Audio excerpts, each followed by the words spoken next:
గొప్ప నీతి కథ. అనగనగా ఒక నగరంలో లక్ష్మీపతి అనే ఒక అతను ఉండేవాడు. అతనికి ఒక సంకల్పం. వాళ్ళ ఇంటికి దగ్గరలో ఒక అందమైన భవనం ఉండేది. ఎవరిదా ఇల్లు అని అడిగితే ఎవరో కోటీశ్వరుడి ఇల్లు అని సమాధానం వచ్చేది. అందుకే అనుకున్నాడు, ఏనాటికైనా ఈ నగరంలోని కోటీశ్వరుల జాబితాలో నేను కూడా చేరాలి అని. దానికోసం యవ్వనం నుంచి కష్టపడ్డాడు. బాగా కష్టపడ్డాడు. రాత్రింబవళ్ళు కష్టపడ్డాడు.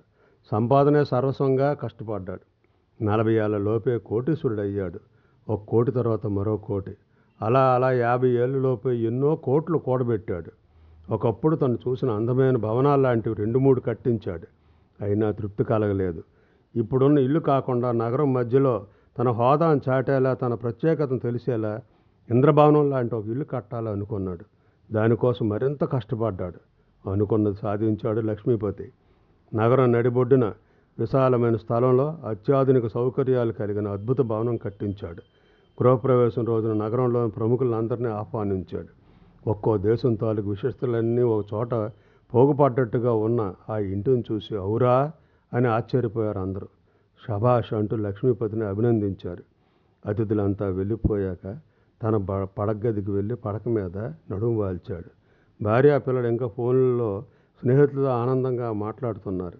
ఇంటి విశిష్టతలు, వచ్చిన అద్దెల కామెంట్లు, ఖర్చు పెట్టిన డబ్బు గురించి గొప్పగా స్నేహితులు చెప్పుకుంటున్నారు. లక్ష్మీపతికి ఈరోజు ఎందుకో కంటి నిండా నిద్రపోవాలనిపిస్తుంది. నెమ్మదిగా కన్ను మూతపడుతుండగా నేను వెళ్తున్నా అంటూ చెవిలో ఎవరో గుసగుసలాడుతున్నట్లు అన్నారు. కళ్ళు తెరిచి చూస్తే ఏమీ కనిపించడం లేదు. అంతా చీకటిగా ఉంది. ఎవరది అన్నాడు లక్ష్మీపతి. కానీ తన గొంతు తనకే ఎందుకో ప్రతిధ్వనించినట్లుగా అనిపించింది. నేను నీ ఆత్మను, నేను వెళ్తున్నా ప్రతిధ్వనించినట్టుగా వచ్చింది సమాధానం. అదేంటి, నువ్వు వెళ్ళిపోతే నేను చచ్చిపోతాను కదా కంగారుగా అన్నాడు లక్ష్మీపతి. అవును, ప్రతిధ్వనించింది ఆత్మ. వద్దు, వెళ్ళకు. చూడు ఎంత అందంగా గొప్పగా కట్టించానో ఈ భవంతిని, ఎంత డబ్బు సంపాదించి పెట్టానో చూడు. ఇవన్నీ నీ కోసం కదా, నిన్ను సుఖపెట్టడానికే కదా, నీ తృప్తి కోసమే కదా. ఉండు, నాలోనే ఉండి ఇవన్నీ అనుభవించు అన్నాడు లక్ష్మీపతి. అనుభవించాలా? ఎలా? నీ శరీరానికి డయాబెటీస్ కాబట్టి తీపదార్థం తినలేను. నీ శరీరానికి బీపీ సమస్య ఉంది కాబట్టి కారం మీద మమకారం చంపుకున్నాను. ఇవి కాక గ్యాస్, అల్సర్ ఉండనే ఉన్నాయి కదా. ఇష్టమైనది ఏది తినలేను, ఎందుకంటే నీ శరీరం అరిగించుకోలేదు కాబట్టి. నీ శరీరం మొత్తం కళ్ళ నుండి కాళ్ళ వరకు ఒక రోగాల పుట్ట.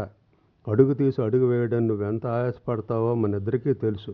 నువ్వే చెప్పు, నీ శరీరంలో ఎలా ఉండను? ఎక్కడికక్కడ శిథిలమైపోయిన ఇంట్లో ఎవరైనా ఉంటారా?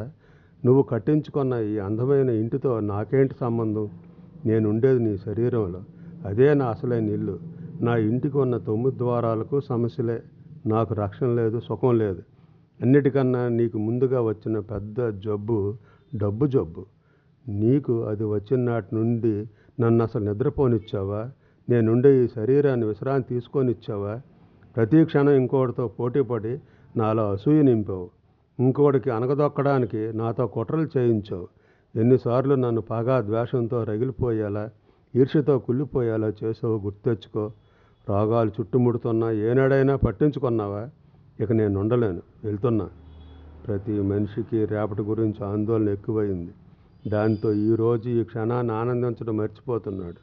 దేవుడిచ్చిన ఆరోగ్యమే మహాభాగ్యం అనే విషయాన్ని మరచి మనిషి సృష్టించుకున్న డబ్బునే భాగ్యం అనుకుంటున్నాడు.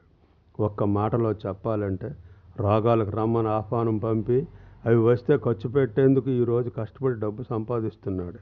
మన అవసరాలు తీర్చుకోవడానికి కష్టపడాలి, ఆనందించడానికి కష్టపడాలి, మనం ఉండే జీవితం కోసం కష్టపడాలి. అంతేగాను మనం పోయిన తర్వాత లేని జీవితం గురించి కష్టపడడంలో రీజనింగ్ ఉందా?